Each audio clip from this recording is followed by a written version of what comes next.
आप सभी का दिल से स्वागत करता है दशरथ भाई।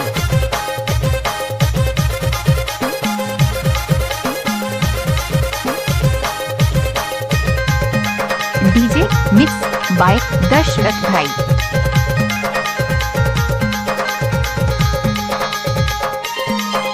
भरा टोला की प्रस्तुति। नवा साल मा दीवानी मिले भरे आवे नवा साल मा, नवा साल मा दीवानी मिले भरे आवे नवा साल मा, नवा साल मा दीवाना मिले भरे आहू नवा साल मा, नवा साल मा रे भैया मिले भरे आहू नवा साल मा, मिले भरे आवे ते बरकाई गाँव मरानी, आवे ते हम पीपल के छाव मरानी, मिले भरे आवे ते हम मोर गाँव रानी। नवा साल मा दीवानी मिले भरे आवे नवा साल मा, नवा साल मा दीवानी मिले भरे आवे नवा साल मा। नवा साल मा दीवाना मिले भरे आहू नवा साल मा, नवा साल मा रे भैया मिले भरे आहू नवा साल मा। दादा रे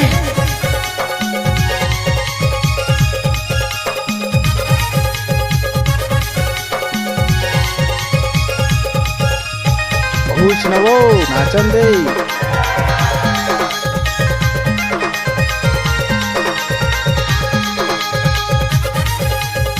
डीजे मिक्स बाय दशरथ भाई।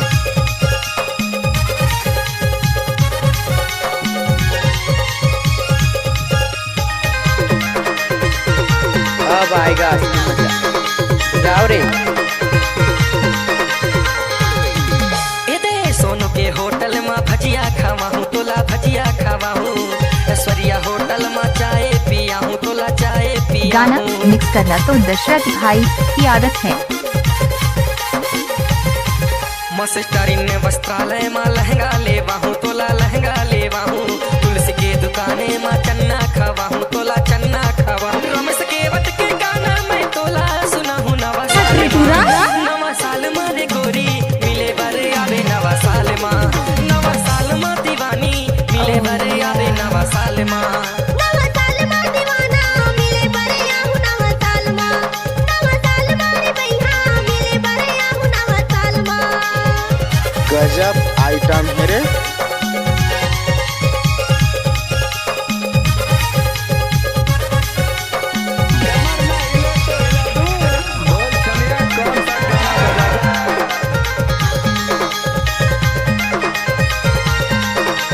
डीजे सॉन्ग सुनना चाहते हैं तो दशरथ भाई को लाइक सब्सक्राइब जरूर करें।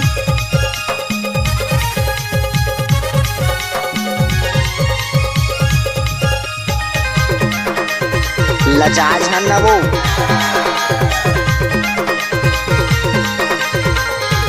सुनना चिंटू के ठेला में पानी खावा हूँ, तोला पानी खावा हूँ, कन्हैया के ठेला में गुप चुप खावा हूँ, तोला फुल्की खावा हूँ।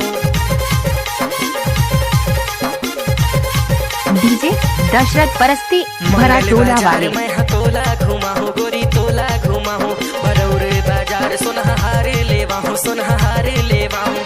डीजे बजा में तोला संग में नचा हूँ। नवा साल मा दीवानी मिले भरे आवे नवा साल मा, नवा साल मा दीवानी मिले भरे आवे नवा साल मा।